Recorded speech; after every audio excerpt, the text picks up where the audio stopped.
Citizen 12 is brought to you by Complexify, a social purpose corporation founded to support you living in alignment with your conscience and discerning what that is. Find out more at complexify.org. complexiphy.org. Hello, citizens. My name is Paige Hulsey. And my name is Emily Bogen, and this is episode 7 of the Citizen 12 podcast. Citizen 12 is not a program or health treatment, but an inclusive place. Common ground to share and learn. If you have not yet listened to episode 0, we invite you to do that. You'll get a good sense of what this show is about and hear our steps, which were inspired by Alcoholics Anonymous. And those can also be found through any of our sites. A little more of a preface. This show, this content may stir stuff up for you. In some ways, that's part of the point, but also we want to acknowledge that that can be hard, uncomfortable, even disruptive. Please engage with us responsibly and don't be on your own with stuff. Be in touch if that's the right thing to do. We care about you. It's why we're making the show. Our podcast is created in Seattle, Washington. We acknowledge this as Duwamish land and strive to honor the past, present, and future Indigenous lives here. Citizen 12 supports Duwamish tribal services by paying real rent. Find out more at realrentduwamish.org. Today's show is all about autonomy and power dynamics.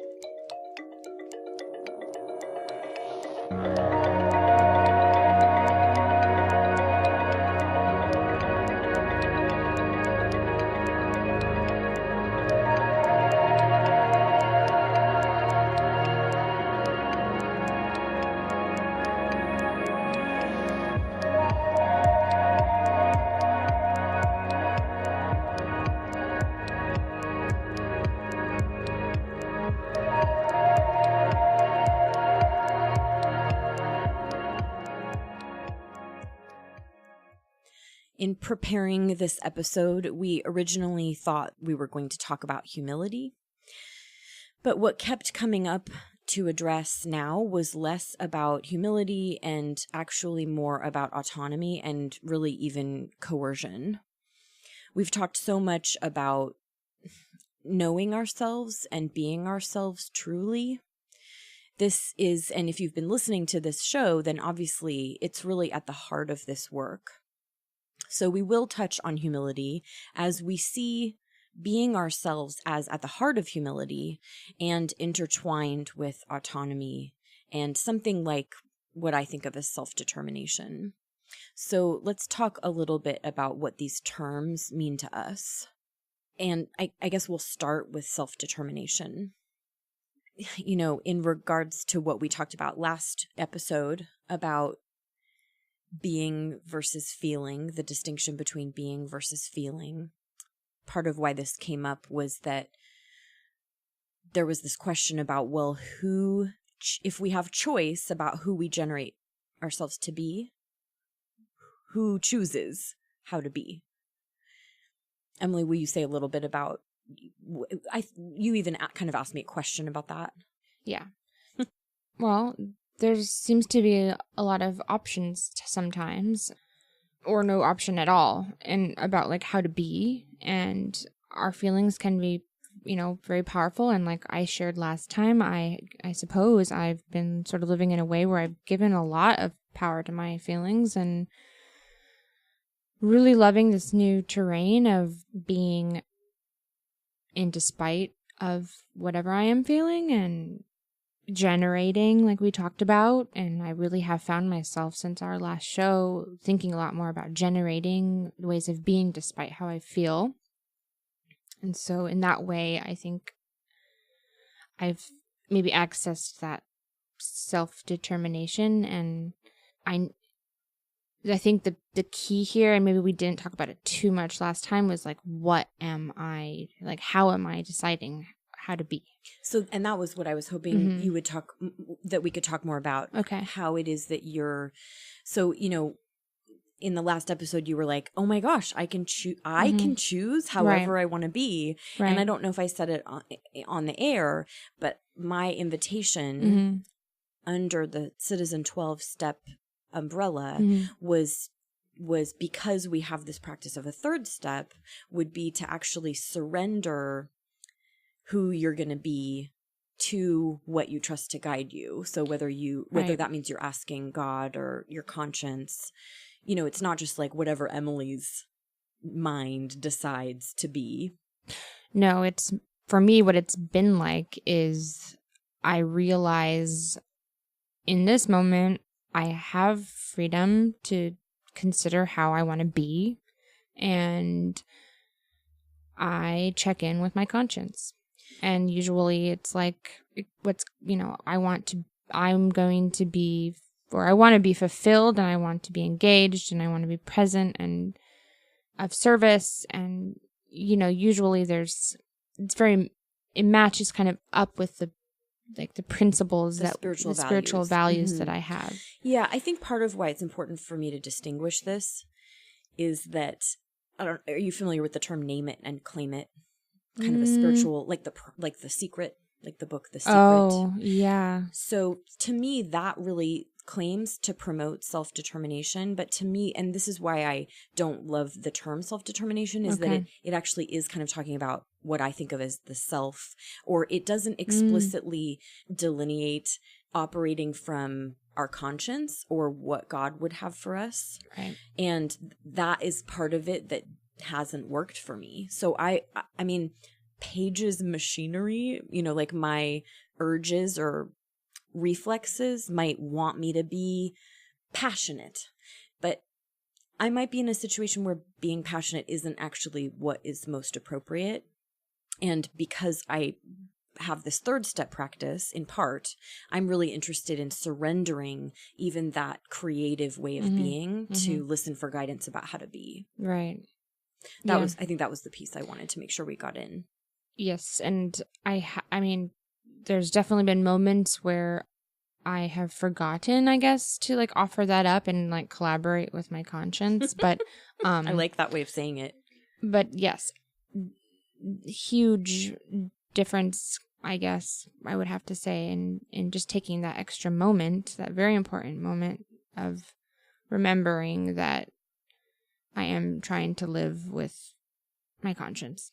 So let's talk about the term humility a little. It seems to me that this is a term that there's quite a bit of confusion about sometimes. I feel like most of the time it gets collapsed into what I think of more as humiliation and not what I think of as humility. Maybe even, I know it's kind of a funny word, but submissiveness. I actually can recall someone telling me how impressed they were by someone they worked with. They were just so humble, and it was what they were describing was somebody just like totally doing whatever the person told them to do. And I kept thinking, well, that just doesn't really sound like humility. That just sounds like compliance or submission or something. Right. And if people are like having a hard time getting interested in developing humility, it seems to me like it's probably that they have gotten it confused with humiliation or something like submissiveness, because what I think of as humility is quite lovely and desirable. It would be, it's hard for me to imagine why anybody wouldn't be interested in what I think of as humility. Right. I think it can feel like that moment when you've sort of arrived at the opportunity to have humility. I think it could maybe be mistaken, because it's like it can be a little bit difficult sometimes to sort of be brought back down. Okay, good. I'm so glad you said it that way. Okay, so you said brought back down. So I think of humility as I'm actually going to introduce that I use the word pride, and I think of pride as the absence of humility. And in my book, pride can be kind of warped like we think we're better than we are, or warped the other way where we think we're worse than we are. Mm-hmm. So you know, in your mind, you were thinking of, to be humble, you would have to have your pride kind of smashed down. Right. And I think that in the world, that's the common conception. A lot of, I mean, almost everything I can think of that's about like ego reduction, it's about pressing, you know, reducing your self-perception, Right. you know, calming it down, getting you to chill out on the, I think I'm the smartest person in the room. But for real, in my life, what I have observed is that myself and the people I have worked with, we need ego manipulation, ego massaging from both sides. I agree. I think maybe a lot of why we get to the other end of the spectrum, the pride end of the spectrum, is that we are feeling so low all the time, or we are experiencing ourselves as too small. Smaller than we are. Smaller than we are. Right. So I think of, and this is, I'm not the only one. It's not like I made this up, but I relate to humility as an accurate sense of self. Accurate. Not inflated, not deflated, but accurate. Which again, it's like, so I guess if your ego's so big and it needs reducing to get to being that right sizeness of accurate self-perception, then that might feel like humiliation. But I'm not sure I've really interacted with people who only need the ego reduction from big to small. I know I just said it, but like I have been warped both ways. It is not infrequent that I have felt like I was the smartest person in a room, and then also talking to myself about how I don't matter or nobody likes me. Like I need the ego boost to get to the right sizeness, which I think of as humility. Mm-hmm. And again, picking this stuff apart, I think matters, because if we want to have like a sustainable relationship to these spiritual practices, if we've got, you know, resistance to striving for humility, it's worth clearing up, because being right-sized, having an accurate self-assessment has been great. Like there's nothing, I mean, I don't know why anybody would have a rub about that. No.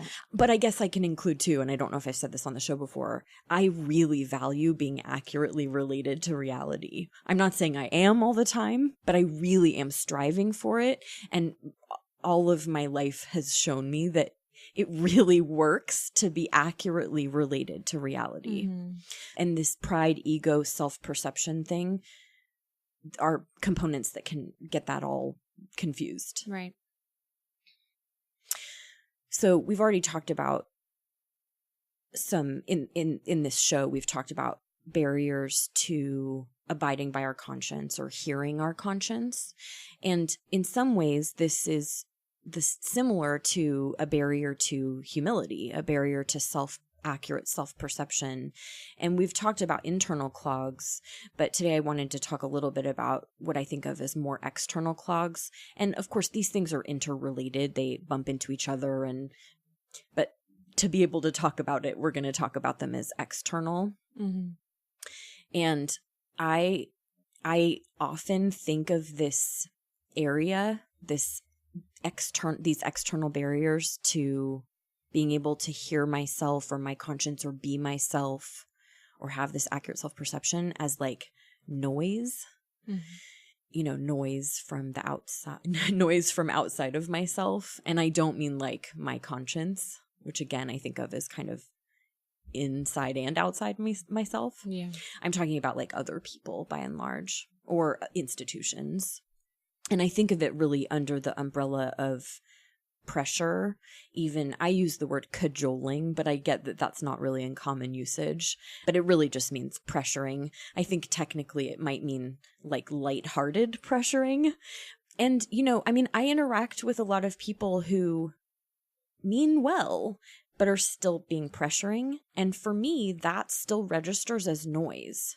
And I don't know if that's still that I'm sensitive enough and I don't know if fragile's the right word, that it's pretty hard for me to hear my conscience even when I'm working really hard to hear my conscience. And so even little, gentle, lighthearted noise can make it hard for me to hear.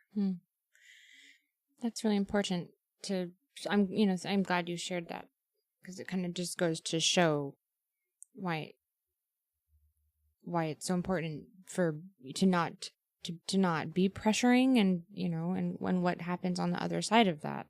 It brings a lot of responsibility up for me, at least. So I love that you're already thinking about the other side of this, and maybe we'll talk more about that. I'm not sure we'll do it today. I guess I sort of assume that we're on board with that being pressuring probably isn't a good fit, but identifying where experiencing pressure from the outside and really identifying how that's not working for us kind of helps support us in being interested in not pressuring other people. Right. And I'm just grateful that you brought up how it affects you and how influential outside pressure can be for you, because I relate. It can be, no matter how much work, and that I do, and I know how much work you do, that it can still get have through influence. Yep, absolutely. It's a little freaky. Yeah, it's something I certainly was not awake to in life, and I don't even know until it feels like really not very long ago. In my 30s, I think, is when I think I've already said it on the show before. I'm 38. I think it was probably around turning 30 that this started to be something I felt secure enough to pull the covers back on a little bit. I saw a meme today. Yes. And it said, can I use a cuss word? Yeah. It said, sometimes, it was a quote from an artist, a painter. Okay. I forget his name, but he said, sometimes you just have to say, fuck you to the world. And then he mentioned all of these forces, like all of the things we do to sort of respond to the voices, double checking, apologizing, worrying, yada, like all of these ings that we do. And then he said, sometimes you just gotta say fuck it and fuck you and create your own world. And that really reminded me of that sort of internal process of shutting out the voices. Yeah, and we're going to talk in a little bit about, in fact, in our next segment, about how we deal with outside noise, navigate it. So I want to say something about the cussing. I figure we might as well just get it out in the open. Address it. So I'll speak for myself. In my private life, I use curse words without too much thought. I don't find them offensive. I don't find them offensive when other people use them or when I use them. I also am aware that they are offensive to some people, and that matters to me. And so Emily and I have had discussions about to what extent we may or may not swear in this show. And as we keep saying, we really care about being honoring of you, our listener, and we would hate if somehow saying fuck prevented you from being able to hear or get value out of this show. So we've actually been trying not to swear very much. And it doesn't seem worth our painstaking labor to not ever swear when that seems appropriate. So that's currently where we are with swearing on the show. Our episodes are marked explicit so that people who really do not want to be exposed to any swearing won't be, or have the opportunity to protect themselves from our dirty swearing. But that's kind of where we are with it at this point. Mm-hmm. Anything you want to add to that for now? I think that covers it. Okay. So I want to add on to what I last said about outside noise. So for me, this continuum of cajoling, pressuring, it's really on a slide related to force and coercion. And it has made a big difference in my life for me to be able to start identifying all of those things. in my own behavior and in the behavior of people around me. And so that's part of why I wanted to talk about it on the show. So the next area that we're going to talk about, like I said, is sort of how we find ourselves navigating these external sources of noise. And the first thing that I thought I would talk about is what I guess, I don't know if I need to apologize for my weird language use. I know it can be pedantic and even old-fashioned, but this word comportment is on my radar, and I'm just going to tell an anecdote to clue you in as to why this is on my mind. So someone was reporting to me that they attended an event and that the person next to them kept trying to talk to them and like show them their phone, and they were like bugging them during this event. And she said, "How do you handle it when people do that with you?" And I sat and thought for a bit, and I realized people don't really do that with me anymore. I couldn't remember the last time I had to deal with that. And honestly, and this is what I said to this person, I think I really carry myself in a way that makes it clear that I'm not really available for that kind of stuff. Mm-hmm. I carry myself intentionally, and it kind of indicates that I'm not available for some stuff in a way that's pretty powerful, right? And saves me a lot of, irritation, having to, get down and dirty to like sort stuff out with people. Like, it's definitely way easier to not have to be like, "Oh, hey, I don't want to talk during this," which obviously is the thing that anybody could say, like that's a reasonable thing to say, but it's still easier if people aren't trying to just talk to me when I'm trying to pay attention to something. Totally. So for me, that's comportment. And I actually do think it's a big, maybe even a primary component for me of how I navigate outside noise, is that I carry myself in a way that is not, it's making it clear that I'm not really available for that kind of noise.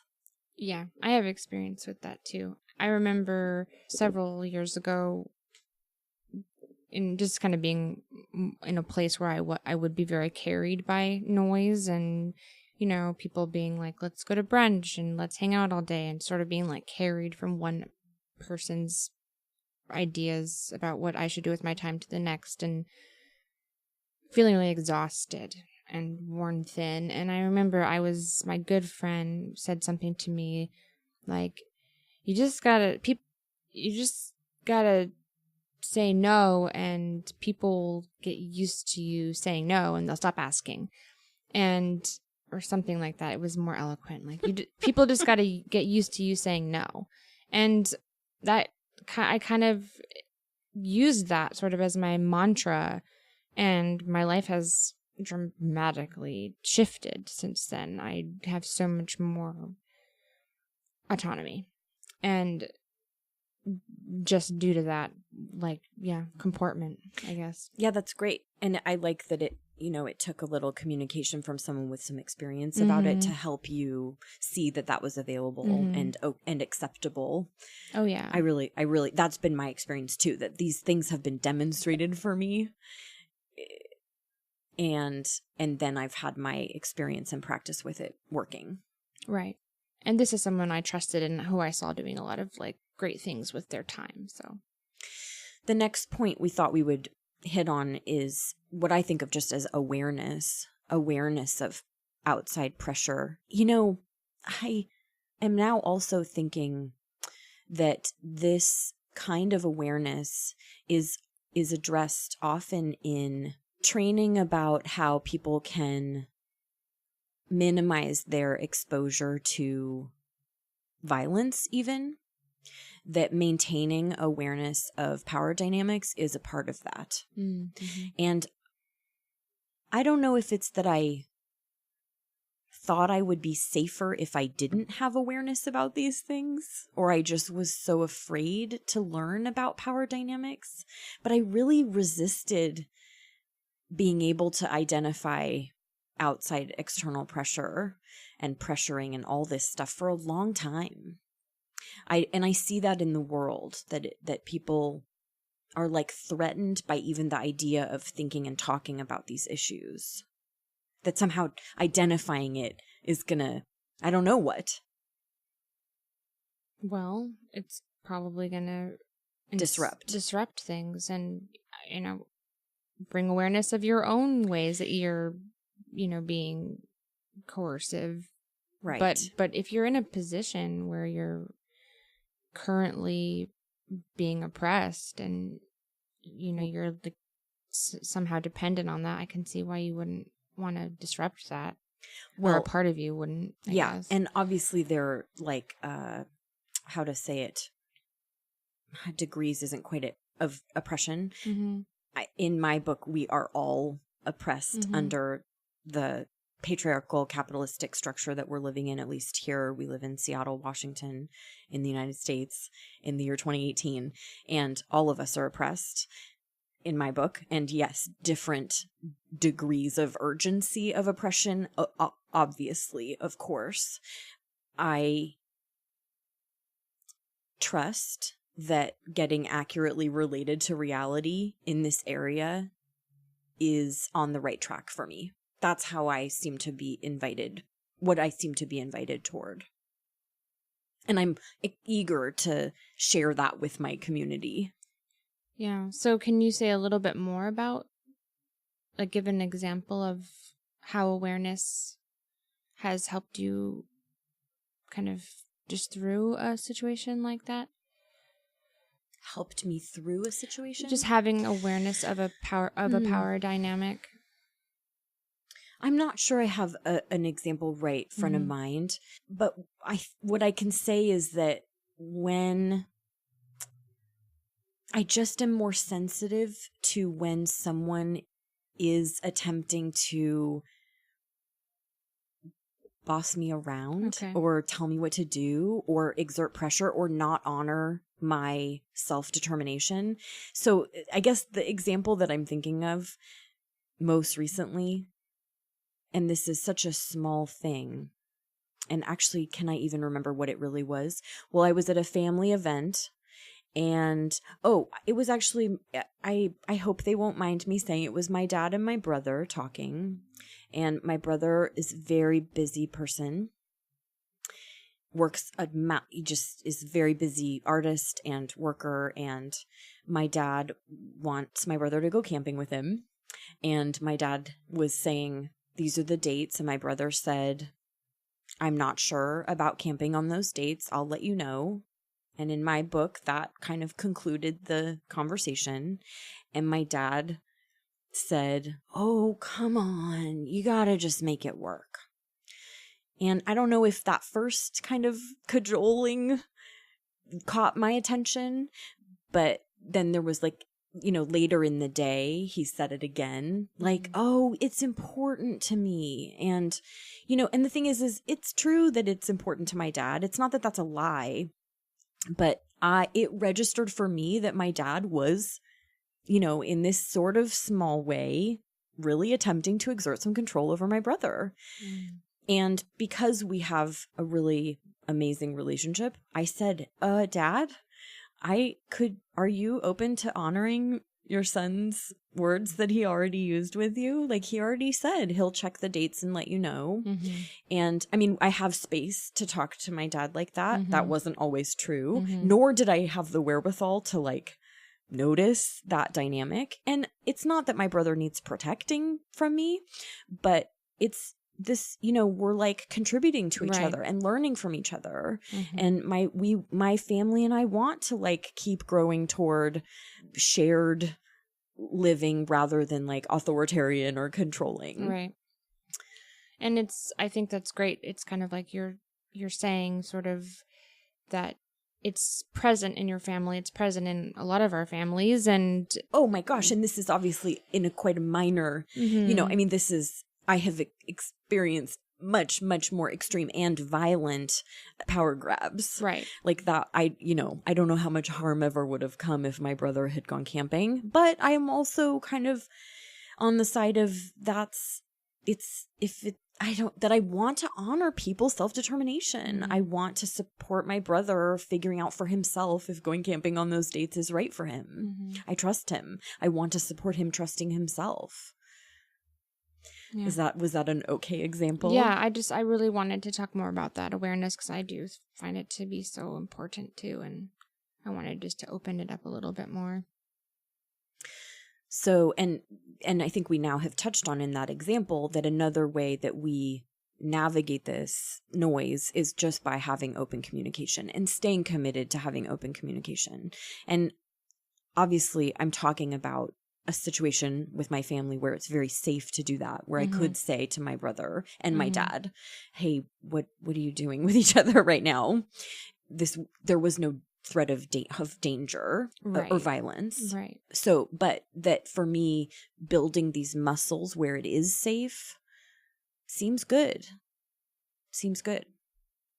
Another way of navigating this for myself has been to check in with other people. So sometimes, especially with my parents, like if they, and not just my parents, but I have people in my life who I trust who still sometimes might add noise, Mm-hmm. might inadvertently or intentionally say something that actually does make it hard for me to hear my way, hear my conscience. And so I have a practice of checking in with other people I trust. Right. Maybe it is good to go camping those days. I want to figure that out for myself. It hasn't worked for me to live a life that's just in reflex to other people's stuff, and kind of like you were saying about just being carried along by other people's Mm-hmm. ideas of how we should spend the Mm-hmm. day. And it's not that stuff is necessarily so bad, but sometimes I have found myself, it happened not that long ago at lunch, thinking, this is not what I need to be doing today. What happened? Right. I just kind of found myself here having lunch and nothing bad happened, but it wasn't what there was for me to be doing with my day. So developing those muscles to be fostering my own choice for myself. Choice is still funky because we're talking about surrendering to our conscience. But for me, it's really about not succumbing to other people's will. So I wanted to say, it's not like my dad was like, "Son, it seems like the right thing for you to come camping with me on these dates. I trust it to be good and right. And can you consider if that's good and right for you?" Do you know what I mean? That would be a different conversation. That would have more weight, but it also would make space for my brother to determine for himself if it was right for him. It's more explicitly saying. Yeah. Kind of. Yeah. So maybe there's Right. a piece of it that's the hidden pressure that is concerning is not the right word, but smells fishy. Right. When you think you're being given a choice, but you're not, and is it might not be as good or as very Easily blatant. navigated. Someone just saying, "I think this might be best. What do you think?" Yeah. Yeah. There's choice there. Yeah, for both parties, Right. even. And I love that you said that it's about coming up with your own choices, but at the same time, you do check in with other people. So I like that. It's not like you're always alone doing this. You can still check in with other people. And I do. I count on talking things through with people I trust and hearing input and, this isn't about just me and my way, obviously, or even me and my way that I think is from my conscience. This gets, it's like a shared proceeding together. I definitely am in a place where I still use that tool a lot. But I think that, I mean, do you think that you got more clear over time about who you went to? Yes, definitely. Yeah, that's important. I think. Certainly. Yeah, me too. And that makes a big difference. Yeah. Yeah. Because even consulting with the right person about the right thing, and not like cherry picking just so I get the answer I want, right? But some people have deep understanding and experience in one area, and some people don't, and that's just real and fine, right? And I'm not trying to, I wouldn't consult my dog was what came to mind. I don't even have a dog. No. But I wouldn't ask my dog about how to do my finances. I would ask somebody who has good experience with handling finances. Totally. So on the note of checking in with other people, it brings up something that, again, I feel like there's a lot of confusion about, that I have been confused about, and that is what I'm just going to say is gossip, or the concept of gossip, or talking about people. So I actually found a resource that I quite liked. It's from, I'm going to open it up. It's from the government of Manitoba, Canada, and it's a brochure for their employee assistance program. So it's pretty common knowledge that gossip is bad. Gossip detracts from institutions and organizations trying to work along with each other. But the thing that I really liked about what they said is that they cleared up the difference between talking and gossiping in a way that I think is really useful. So I'm actually just going to read what they wrote. So they wrote, talking versus gossiping. Talking about a person is understanding and maintaining the other person's well-being and integrity. There's no embarrassment about what is being discussed if the person suddenly interrupted the conversation. Right? That's talking about someone. And my sense is that talking about people isn't bad or dangerous or problematic. I was told that talking about people was bad. I mean, I don't know if I was explicitly told that. I think I probably was, actually. And I think the thing that is actually dangerous and bad and problematic is gossiping, not talking about people. But when they get collapsed, we lose the opportunity to talk about people, which actually can be this really important part of life and social life and learning and being related to each other and in community. So it helps to say not all, it's just very much matches my experience that not all talking about people is gossiping. Is any of this connecting with you? Absolutely. Yeah. I've experienced this with you. You've taught me a lot about this. Hearing the way that you talk about other people. And a lot of it is just when we're concerned about people that we care about. Having necessary discussions. If I'm concerned about somebody and I want to talk to somebody about it, having necessary discussions, but then a lot of discipline. There's been a lot of times when we've talked about other people and you will stop yourself and say, no, I don't think so. I don't think I'm going to share that, or no, I don't think that.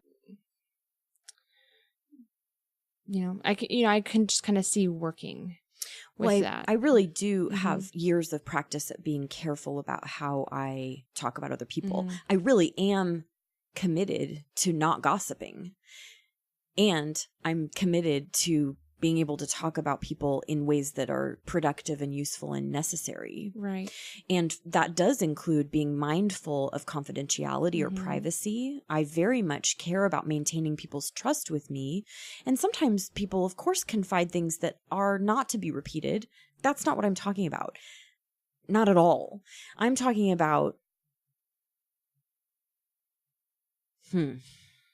I don't know if there's an easy way to say it. And I want to confess that hearing you say all this stuff about me talking about people drives up a little defensiveness. Like I'm scared of being accused of gossiping. Oh. So I can even notice right now, I still have a concern about these things collapsed. I don't see that there's enough understanding about this to trust that people can hear that we talk about people and that it's not harmful. It really seems so collapsed that any talking about people is made wrong.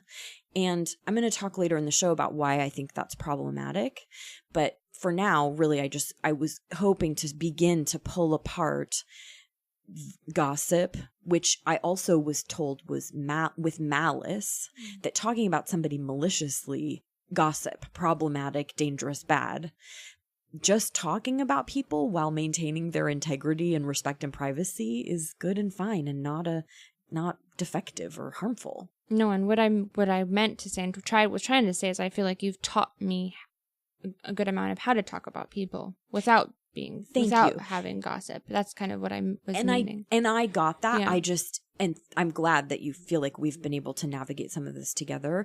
It was more interesting to me, and I wanted to share it. Like that what it still, came up for you. it drove up that. But I'm not bad. I'm not doing anything wrong, right? In how I talk about people, and I might as well say I've certainly made mistakes. I have certainly unintentionally said been malicious, kind of unconsciously, or slipped with things and made mistakes.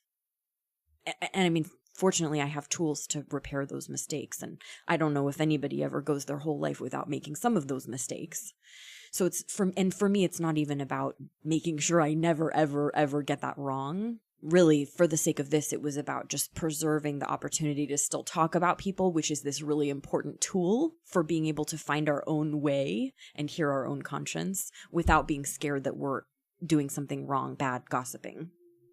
So to clarify from that pamphlet and the meaning of gossip, so are you kind of getting from that keeping someone's integrity means if they were to suddenly step into the room that they wouldn't be offended or hurt or... Yeah, I don't know if that's a surefire way of testing it, but I do think, and I'm sure you've heard me say, and I think I've even said it in the show, I just said it about my dad and brother. I really don't think they would mind me sharing this. Mm-hmm. For me, that's a good check to see if it's an appropriate thing to talk about. Now, if I went on and on about what a bad person my dad was, like, I don't think my dad's not a bad person. Of course he wouldn't want me to say that. Like, that would be malicious or, and he probably wouldn't want me to share that. Does that make sense? Absolutely. So the next piece that's related to this navigating this outside noise, I categorized under the idea of like boundaries. I put it in quotations because we have hangups about even the word boundaries, so much so that I think it can be hard to talk about it as a concept. So I'm going to say kind of just exactly what I mean by that, and maybe we can even pull back from the term boundaries.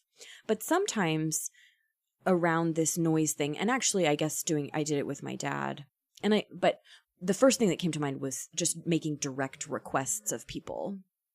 So if my dad, I wonder if he'll even ever hear this now that I've talked about him so much, but he really likes people to eat. He loves to feed people, make sure everybody's getting enough to eat. And there have been times where I have said, Dad, it's really nice that you've offered me a piece of cake, but I request that after I have declined once that you don't ask me again if I want any more cake. I don't know. I can't quite remember if that's like an exact wording, right? Or an example, but having the wherewithal to just make a very clear and direct request about pressure has been very empowering. And I'm going to take a little bit of time to talk about this idea of requests.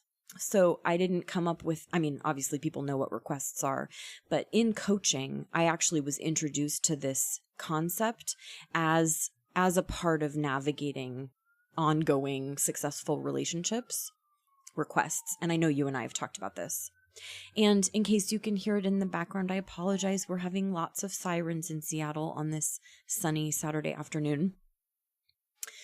So the concept, a key piece of making a request that might not be obvious is that in making it, I have to completely make space for the person I'm making the request of to reply yes to my request or no, or to counteroffer.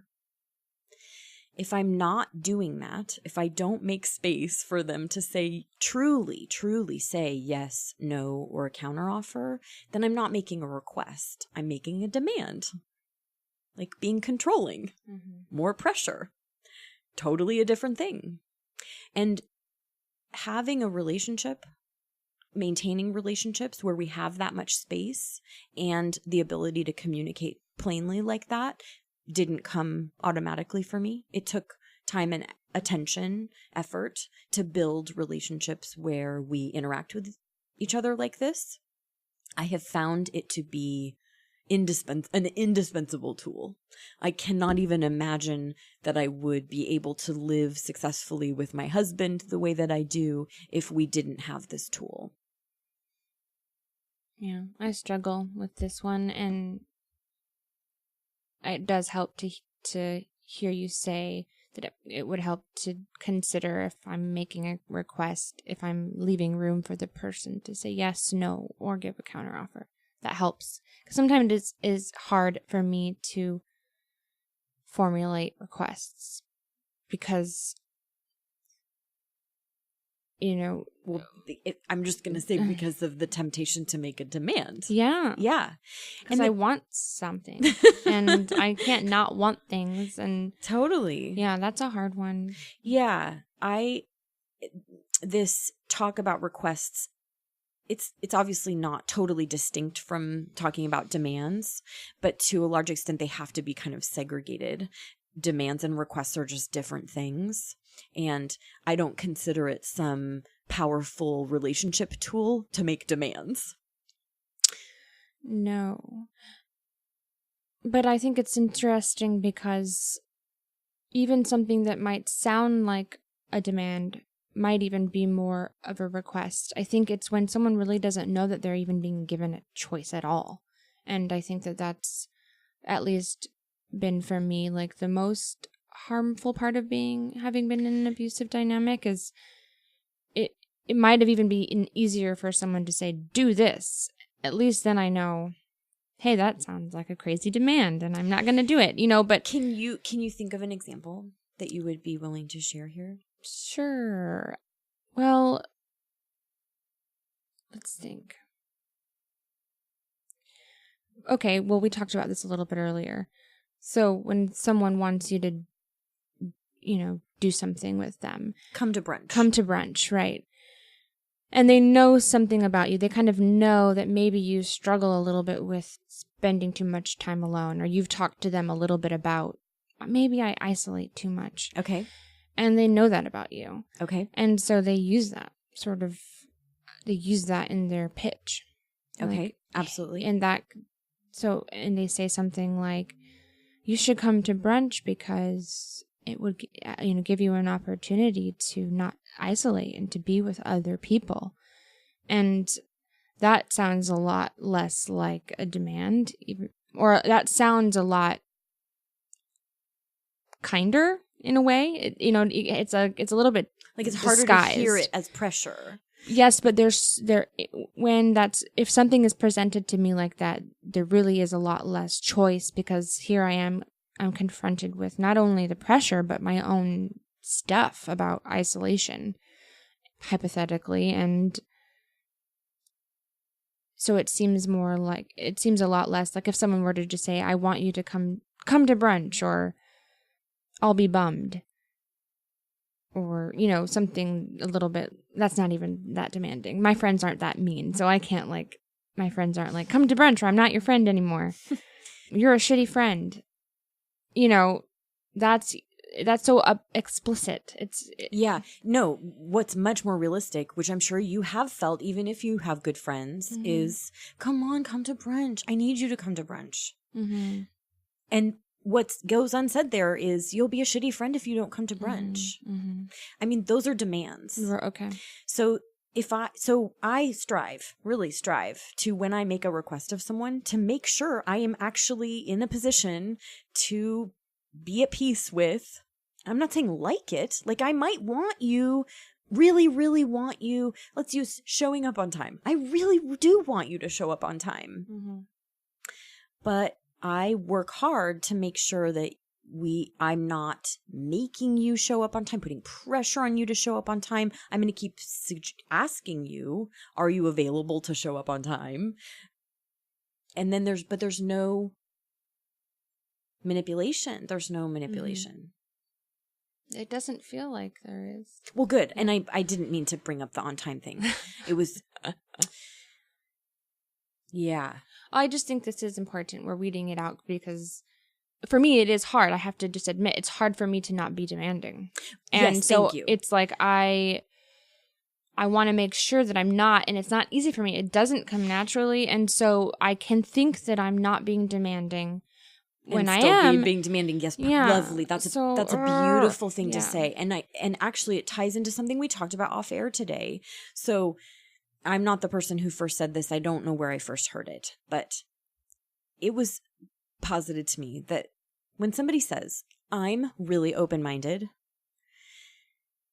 that's actually a barrier to them being open-minded, because as soon as I say I'm open-minded, I actually close off my ability or limit my ability to see where I'm not open-minded.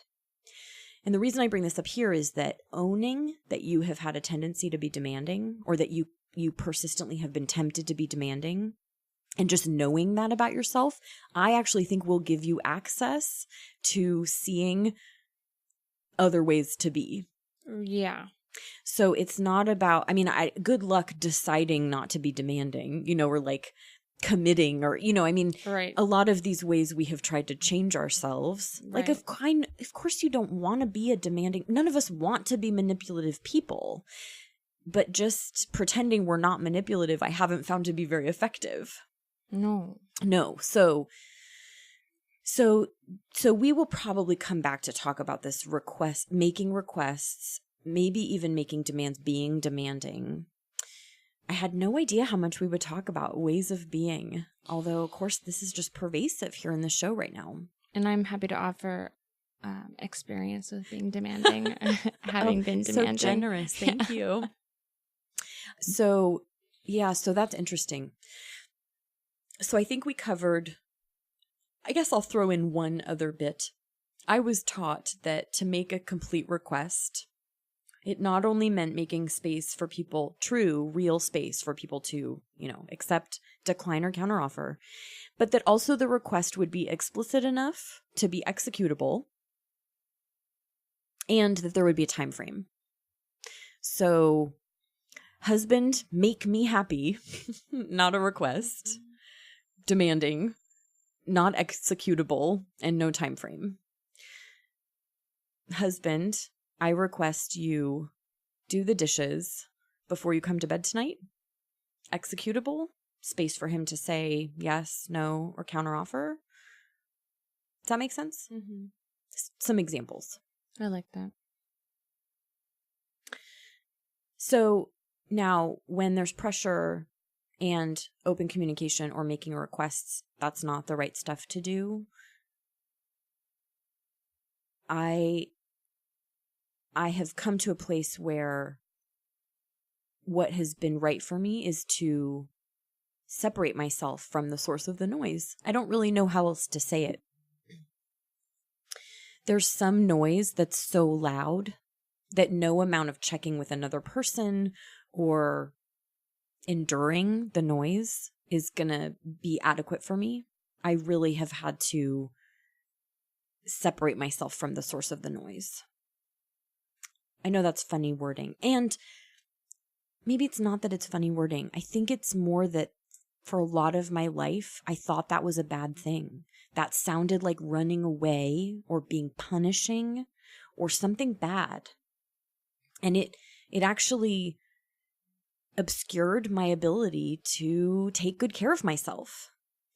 And getting to a place where I have the wherewithal to discern where it is safe and appropriate to remove myself from some external sources of pressure or force or control or violence. Mm-hmm. No duh. Absolutely. But that didn't come straightforward for me. Well, sometimes we're not aware of how sensitive we are, first of all, to these things. That's true. And then I think I thought of myself as very tough, in fact. Right. Yeah, like I can take whatever, what's this thing about absorbing other people's stuff? Like, that can't be real. Emily's kind of being sarcastic. I hope that communicates. Well, I mean, you are being sarcastic in a good way. You're being joking because I'm being funny, Paige. You're being funny. No, I just think obviously. That's up for debate, right? Like, how much other people can affect us. And Yes. I still don't know the answer to that, but I'm thinking that maybe there's some weight there, and there are reasons that this has been complicated. Mm-hmm. Yeah. Mm-hmm. We are pausing here to thank and acknowledge our first Golden Citizen patron through Patreon, my mother. Thank you for, well, obviously now that I've said you're my mother, thank you for all of your on and on support. Our first Golden Citizen patron. Thank you. Thank you, Mom. So next we're going to talk about how we strive to bring humility or right-sizedness to some of these Citizen 12 principles and practices. But for now, we're just going to talk about this in relation to working with others. So an aspect of our 12th step.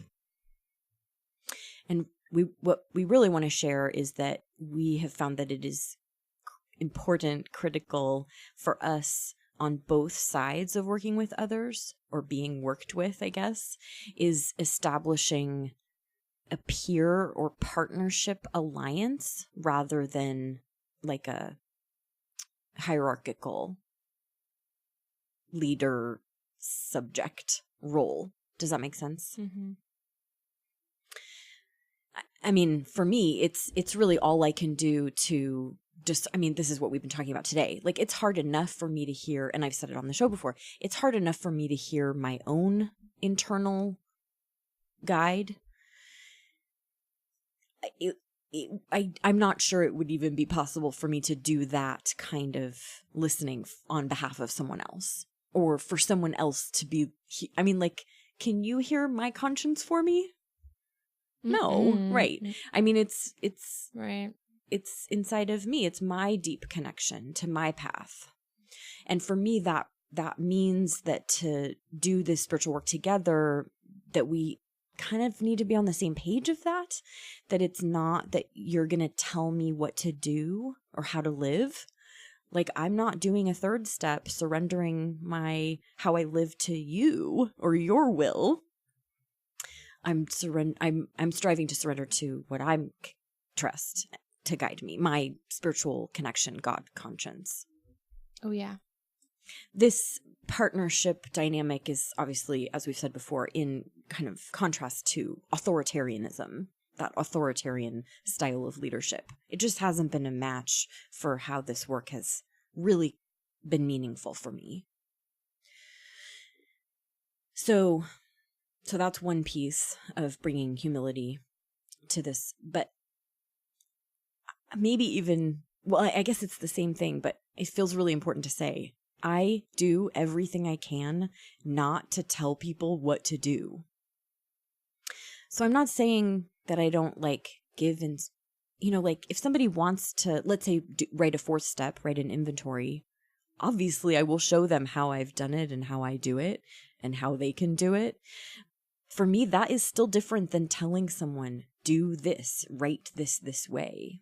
I mean, it's about the dynamic, right? So I guess you could tell someone, demand of someone, do this in this authoritarian way, write this inventory. And then maybe it doesn't even sound that different than in a partnership saying, hey, I mean, you're coming to me saying you want to write an inventory. Do you want to hear how I do it and have done it? Those seem like two completely different dynamics. Okay. And I've seen both of them at play, and they are very different dynamics. Yeah. Saying, this is how I've done this before, and these were my results, and I don't have any other stuff to give you, versus do this, get it to me by this time. Yeah. Oh, you didn't do that? Oh, well, then I don't know what to tell you. Yeah. Like, I've seen both of those at play, and... Well, I guess maybe I know that it's safe for me to say that's just not a fit for me now on either side. I'm not game or available to be telling people what to do like that. And I'm not really interested or up for or needing somebody to tell me how to live like that. Right. But I think the reality is that there are people who are in those dynamics now and live in those dynamics. Well, clearly. Right. And it kind of, it's again, this thing about, it's easy. I mean, it kind of in some ways feels or seems easier to just have someone tell us what to do, but it's not, I mean, for me, it just doesn't seem like a durable way of learning how to live. when you don't have anything to replace it, but there's that wonderful little addition of just being able to be like, well, what does your conscience tell you? I don't know. What does your conscience tell you? I don't really know what you should do. Like, just having that, just having the possibility of someone's connection to their conscience and guiding them toward that if they need it is much, that can fill that empty space of, oh God, what should this person do? What do I do? Yeah. Yeah. Along these lines, I work pretty hard to stay clear about what I am and am not making available when I work with people. Being explicit. I tell people, I'm not available to tell you what to do. How would I know? How would I know if you should quit this job now or not? I'm not in charge of your life. I'm not interested in being in charge of your life. And I just am pretty explicit in saying what I am available for, my role, and what I'm not available for. Did you kind of have to cultivate that skill? Sure. I mean, I think for a long time I didn't even know what I was available for. Right. And I'm not saying that it's even a fixed thing. Like, sometimes people make requests of me that seem on the surface outside of my standard way of doing something. And I have the security to kind of check in with myself about whether that is a fit for me or not, whether I am going to make myself available for something maybe a little different than usual. I'm pretty interested, as it's probably evident through the show, that I value some flexibility and malleability. Right. I don't know how else to practice a third step other than continuing to snip attachments and rigidity and make myself available for my conscience to guide me afresh, arising in each moment even. And for me, that means considering newly requests or invitations rather than just reflexively, oh no, that's outside of I mean, I guess if somebody called and said, should I quit my job? It would be pretty easy for me to know I don't know if you should quit your job. Like, I don't think I really have to check to see if I already know if somebody should quit their job or not. That's important, I think, because this subject, without having clarified that you do leave room for flexibility and like case by case stuff, just talking about this subject, I think, might give people who tend to be rigid like that, like a pass almost. Like, for me, that's outside my role. No, that's outside. Yeah, so it's like, so I love that you mentioned staying open and flexibility.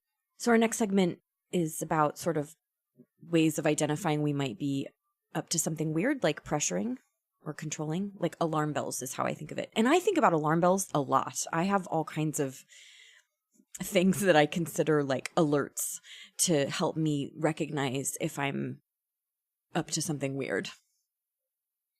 But today, in this context, the first thing I thought I would say is, if I notice that I'm telling someone what to do, like straight up saying, this is how you should live your life, obviously that would be an alarm bell that I'm operating outside of my role. When I keep saying, and it really is true, that I want people to live in alignment with their own conscience, and I don't know how to access other people's consciences. But what happens is that I have found myself indirectly telling people what to do. And sometimes that indirect pressure from myself is so sophisticated, is one word that's coming to mind, but so kind of nuanced and covered up that it's hard for me to even detect that I'm being pressuring. It's like my ego tricks me. I am tricked into thinking I'm not pressuring. Mm-hmm. So a clue for me that is happening is when I notice that I feel an absence of my sense of love or affinity towards someone. And now, there was a time when I had a felt like a permanent absence of love or affinity toward people. So I wouldn't have been able to have been using this as an alarm bell back then. But these days, I have pretty good, pretty high ratio of time where I feel connected and the presence of love and affinity for people, especially the people I'm doing this kind of intimate work with. So for me, it's a good clue when I notice that I am kind of separated from that, to check and see if maybe I'm up to something fishy or outside of, I don't want to be coy about it when I'm pressuring or controlling or manipulating. So not just the disruption in my sense of affinity or love, but even my own peace of mind or my kind of sense of satisfaction about the engagement I'm having. They're clues that I'm attempting to control the outcome or affect or shape the outcome. And, it's not hard to get interested in affecting an outcome, right? Like, I think you and you in your profession, you want to help people. Mm-hmm. Sometimes that's like, well, I should help you, make you be healthy. Mm-hmm. I'm going to make you be healthy. I'm going to pressure you into being healthy now. Do this thing to be healthy now. Okay, now I'm way outside my bounds. And that, for me, has been a slippery slope. And my ego has had the ability to disguise all kinds of things under, I'm a nice lady who wants to help you. I think I win the prize for this right now. It's like, yeah. I'm not so sure about that. Well, my role in my family, and I do, and we've talked about this, it's directly related to my own relationship with my own internal guide. And if that's not strong enough, I'm just not going to trust that other people have it. But yeah, I think you just described it well. I know when I'm not in my bounds, when I know I want you to be healthy. And that example is exactly like how I have been controlling in my own family, is trying to get for instance, my little sisters to eat a certain way when they were younger. Yeah. And I want to preserve or report that I have found that I actually still have the ability to be committed to something or stand. I stand for your freedom.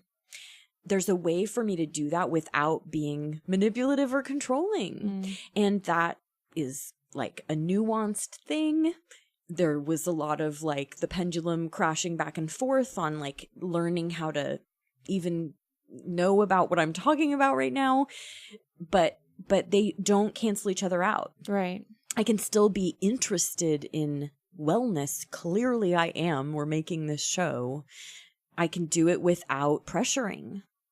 And dignity, we talked about in our last episode, giving people the space and dignity to have their own experience, to come to things in their time, making resources available, eradicating barriers. Great.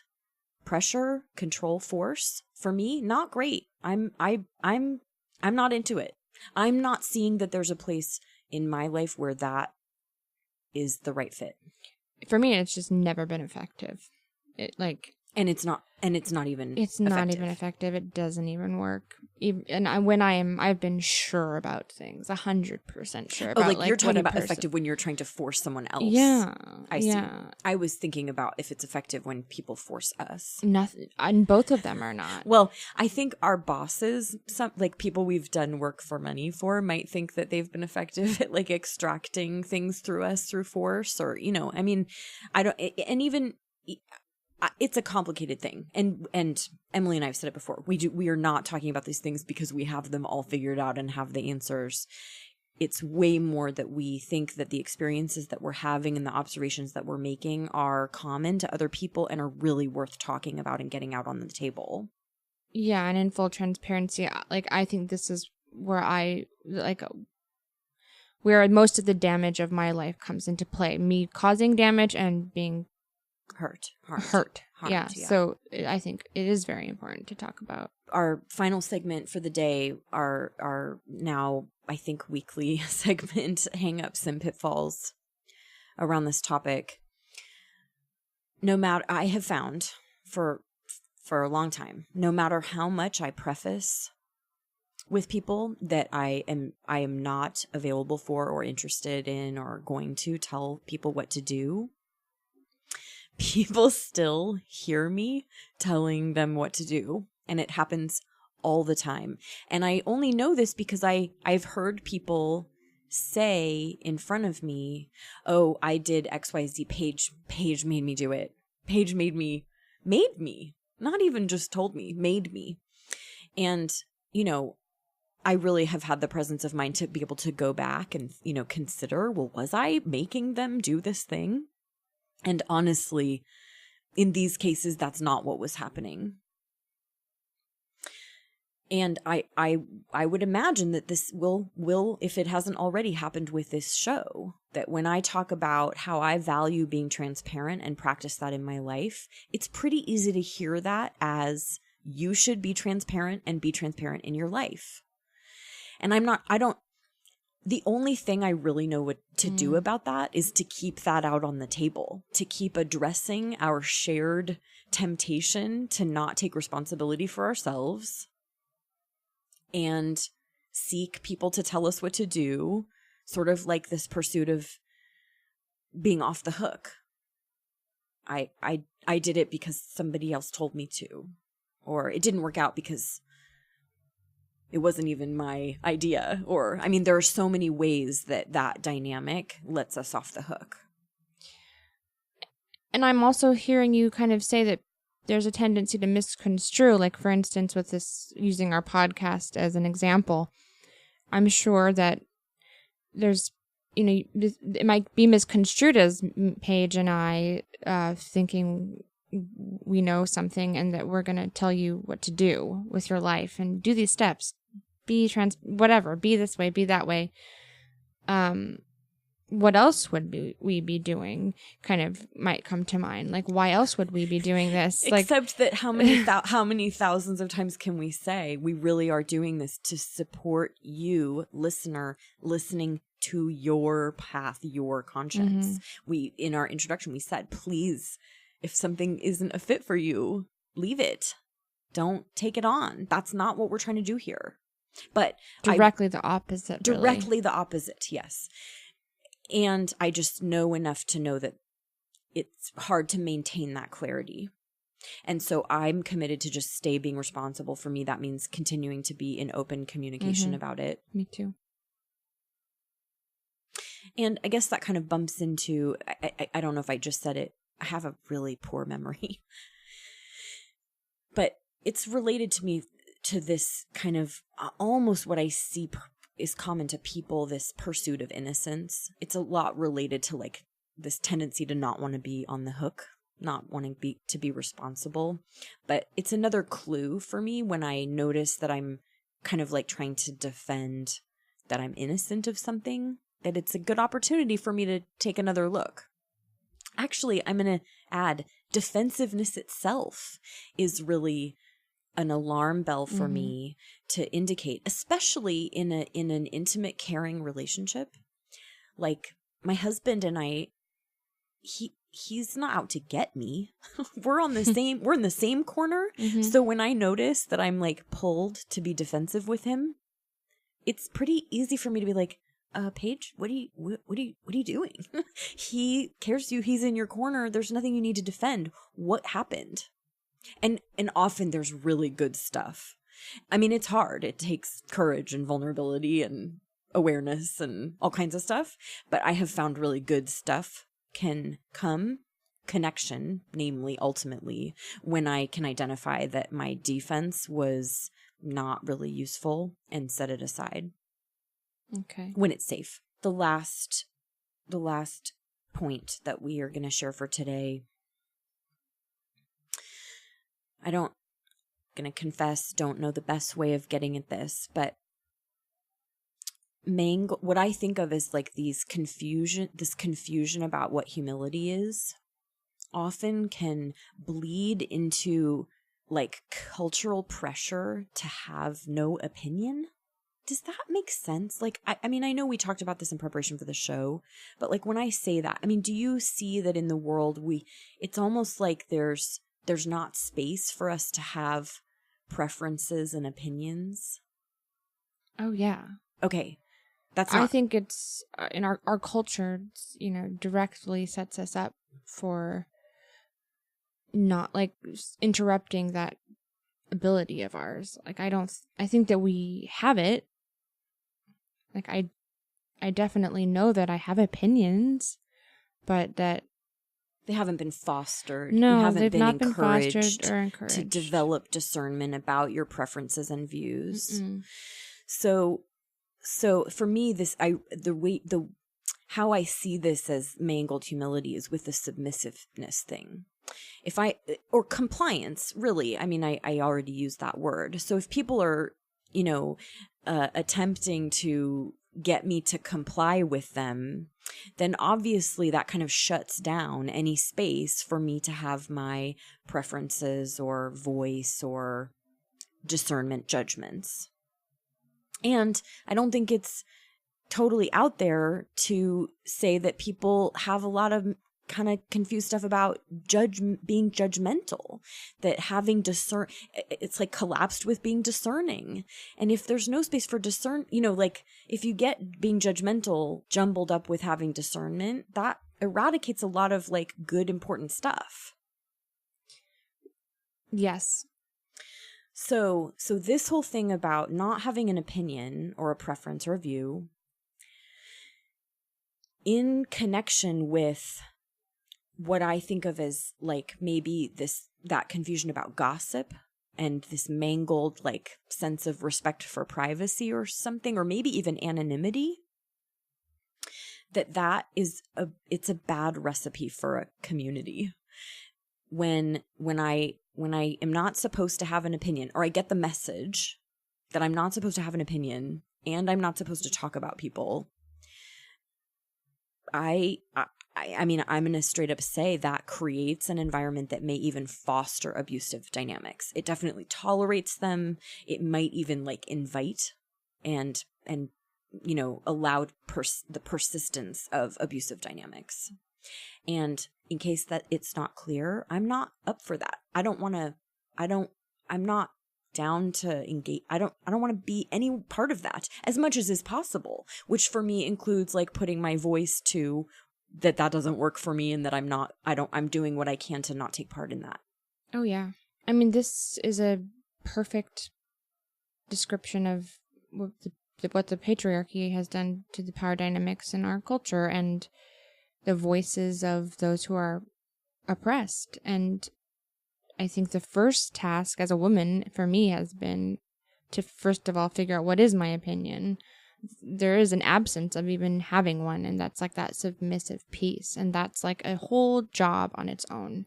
First being able to know that I need to search for that, and then it's this asserting it, and that is, I think, the only way that it's gonna.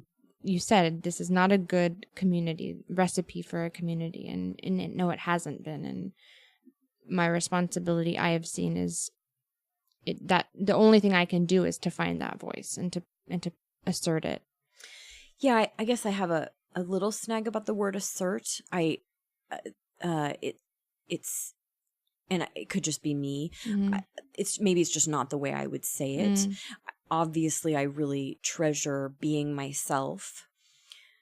It seems like there's space and a way for me to be myself without asserting myself. Mm-hmm. Like there's something more active or not aggressive. And some of this might just be bad, weird effects of being raised in this patriarchy that I think asserting myself is maybe not ideal. Sometimes I use express instead because I feel the same. Sometimes like assertive might be oppressive to somebody else who's hearing what I'm trying to say. Yeah, and we didn't say it today, but I talk a lot about the value of being ourselves. It's not infrequent that I find myself telling people, oh, I'm a person who's really into people being themselves. And like, I have found that there is actually space in the world for me to be myself the way that I am, rather than shaving myself down to fit into expectations. And sometimes when people hear me say be myself, they like jump to that I'm talking about like being a thoughtless like pig. Like I'm just going to let go and you're just going to get whatever you get. And I'm like going to be a jerk or something. And I don't know if that's that some people think that who they actually are is a jerk or a pig. Right. And that's just not what I see about people. I mean, as I've said before, we can be jerks, we can be pigs. To me, that doesn't mean that that's who we are. Right. And it's why these 12 steps, this sequence of effort altogether is kind of part of coming to know who we really are and being ourselves and forming relationships where we're really ourselves. Totally. And I think it makes a lot of sense that there's a structure to it because we are animals. We have evolved from apes and we have instincts, and that's not something we can get rid of. And so of course we have this fear of just being ourselves like our animal instinctual selves, because there is a danger to that. And clearly if you listen to me talk, that's not what I'm advocating for. Of course not. I talk at length about intentional being intentional. Right. So I think these steps are kind of like this sort of perfect example, or not perfect, but this great sort of structure to sort of bring civilization to finding out who we are and, taking into account all the different parts of ourselves. It's very human. We have this ability to look at ourselves and examine ourselves, and then taking into account this other part, like that we call God. And it's like, that whole experience is like, what are the human experiences? And so, if, it might seem weird that, we use these steps, I guess. To me, it can be a little bit weird, but then it makes a lot of sense when you recognize that there is that real fear of like, well, I don't want to just be myself. I want there to be some toolkit or some sort of civilized thing to look to, and that makes sense for me and feels right. A way of living. Yeah. I mean, yes, many of us take comfort in having some framework for how to navigate life, and we both found that through the steps to be really adequate. Not that we don't add to it, but that it's a great basis for living. Absolutely. I trust that if you're listening to this show, you have already reconciled with that. Oh yeah. Well, yeah. It just brought up for me like that has been a real point of confusion for me, and so I'm glad you brought it up about like being ourselves, yeah. And finding the right way to do that feels right for us. Well, we will undoubtedly come back to these topics again, but that's all for now. Thank you for joining us. Thank you, thank you, thank you. This show is not a thing without you. Please find us online. Chime in, write to us. We are listening for how best to serve. We're on Instagram, Facebook, SoundCloud, and Twitter, all at C12Pod. That's C12Pod. It looks to us as though our community could really use this content, and we are excited to create and share it. This is a 100% listener-supported show, so if you already like what you're hearing, or even if you don't like it, but you think what we're up to is good, please contribute through Patreon at patreon.com/C12Pod. And support us by subscribing to our show through whichever tool you use to listen to podcasts, and submit a review wherever you listen to our show. The reviews make a big difference. We're hosting Discord spaces for patrons, and we'll be including a Dear Citizen segment in future shows. So support us and write in with your questions about practicing the principles of the steps. Our thanks to each of you who contribute to this work. Thank you.